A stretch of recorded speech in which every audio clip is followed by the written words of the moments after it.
Hey fellas, Meat Trapper here. Today we're going to deep fry a turkey.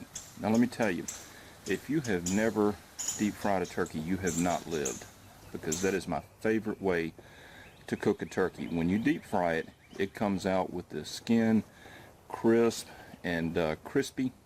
The meat on the inside is as tender as you'll ever eat, and of course it is spiced with Cajun flavor, which is the way I like it.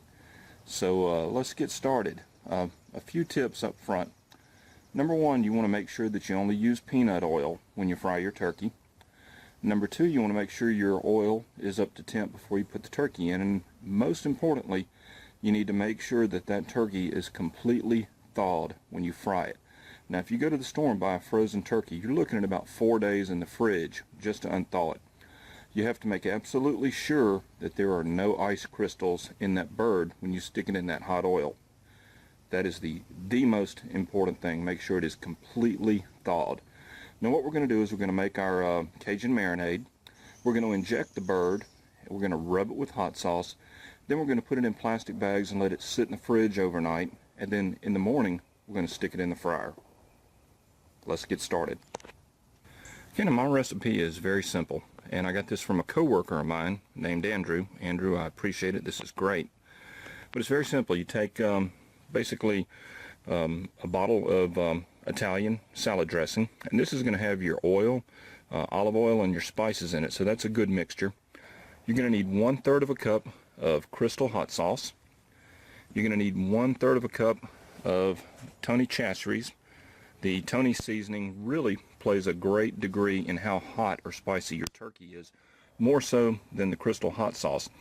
You can add more hot sauce, but it doesn't seem to really have that big of an impact on the spiciness of the bird. Whereas if you increase or decrease the amount of Tony's, it seems to have a dramatic impact on it. What we're going to do is we're going to add all these together, put them in a blender, and get it all blended up. We've also got a couple of our plastic bags, and then we have our injector. And this is what we're going to use to inject the marinade into the bird. And you can see this has got some holes on the side of it right here. So you're going to stick this into the bird, and you're going to start applying pressure, and then you're going to pull that out of the bird.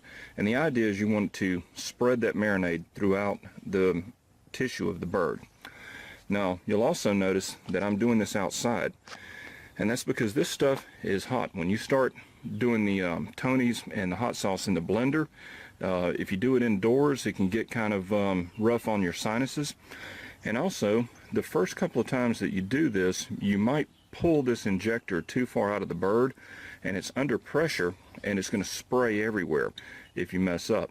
So that's another good reason to do this all outside. So let's get this all put together, and let's get our mixture blended up.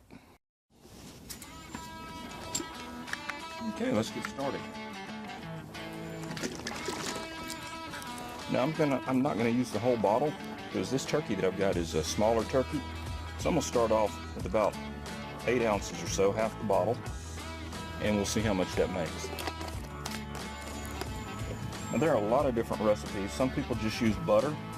Some people have very different recipes, but I found this one works well, and I really have no reason to change.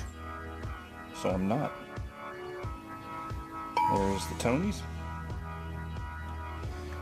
Now, trust me, you want to make sure the lid is on good. You do not want this coming loose and flying all over your kitchen.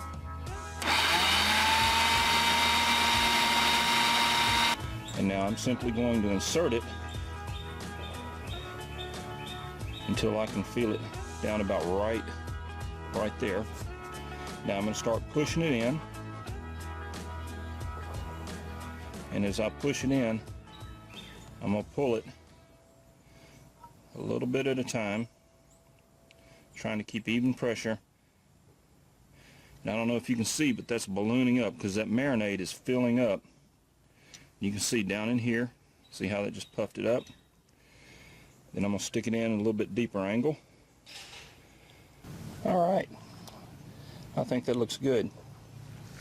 So the last thing we're going to do is we're just going to coat this bird all over the outside with what's left of the marinade.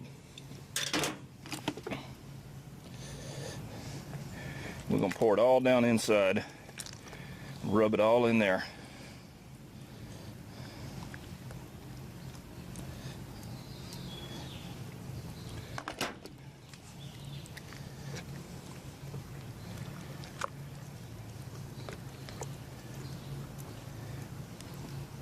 Okay. Final step is we're going to put this in a couple of plastic bags, seal it up good so it doesn't dry out. We're going to stick it in the fridge tonight and get up in the morning and we're going to fry the turkey.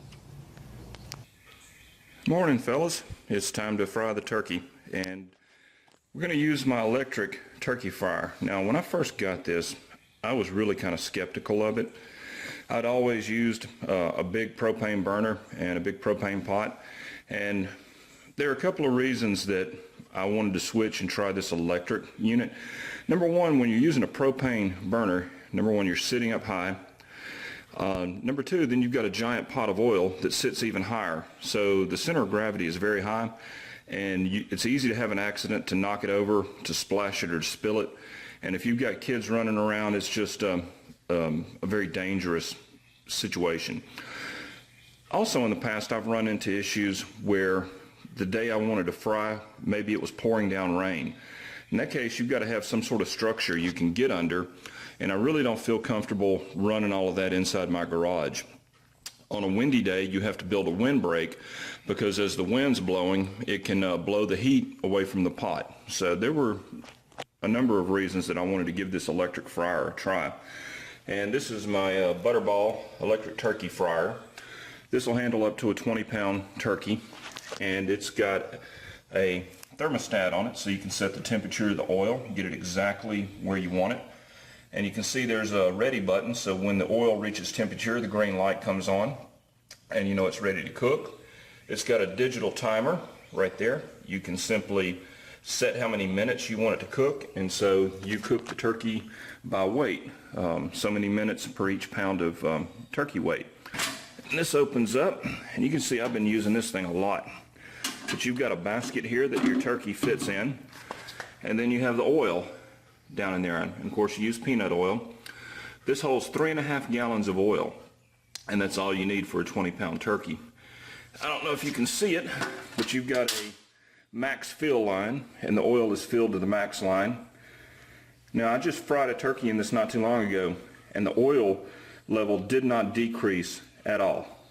So it absorbed very, very little oil. And you can see there's an electric heating element down there. So it takes about 45 minutes to an hour to get this oil up to temp.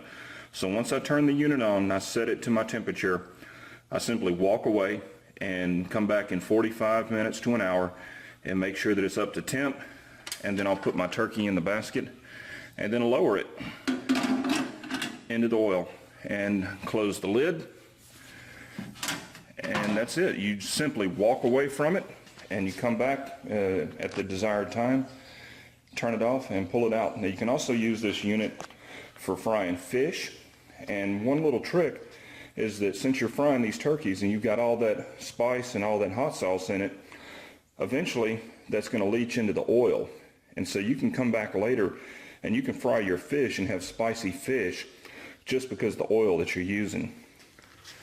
And when you're finished, after a few cycles, if you want to drain the oil out, it comes with a drain plug, so you can simply lift the unit up, open the spigot, and drain the oil out. It's all very simple.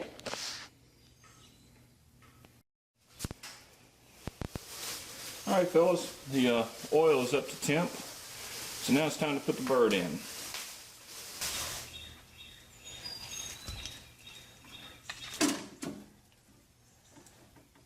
Okay, you want to put the turkey in breast side up.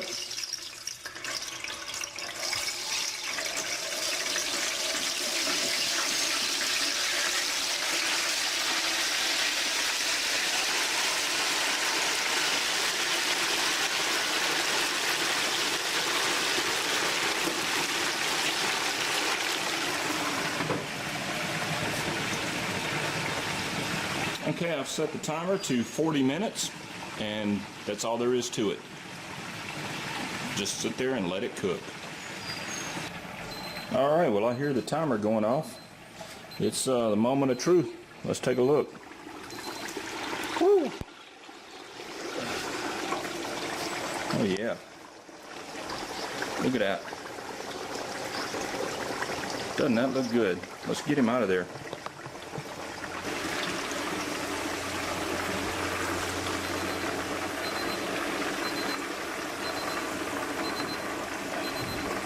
I'm angling it a little bit to let the oil drain out of the cavity. There we go. Man, if you can only smell this, I'm telling you, it smells good enough to eat. Now before I turn it off, I'm going to take the temp, and what I'm looking for is 165 degrees. Looks like it's 170. A little bit hot, but I'll take it. I'm calling it done. Alright fellas, there we go. It is done. And I tell you, that's a good looking bird right there. Now I'm going to wrap this in foil and I'm going to let it rest for a while as it cools down. Then it'll be time to eat.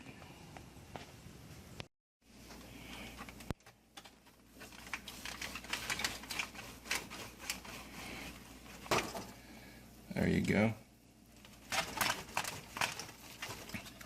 See how it's all infused all through the meat. And that's what you're looking for. And one trick you can do is you can make one side real spicy and load it up and make another side real mild. You can even use two different marinades, one on each side. Now for a side dish, we're going to have some brown rice. But to add a little spice, since we're having spicy turkey, we're going to add a little spice to the brown rice. Now another co-worker of mine from India had his wife prepare some mango pickle. And what this is sort of like a chutney or a salsa, and this is a very spicy mango salsa. And I'm going to mix just a little bit of that in with my brown rice, and that's what's going to flavor the rice.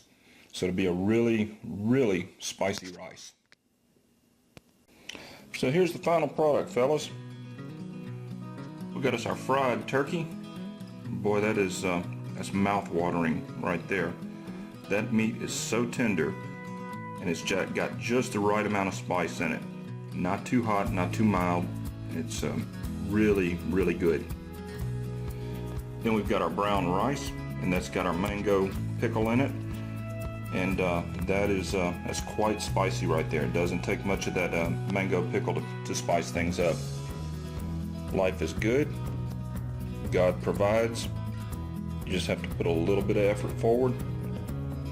You can really, really enjoy your day. Well, I hope this has been interesting. Thanks for coming along. Thanks for watching.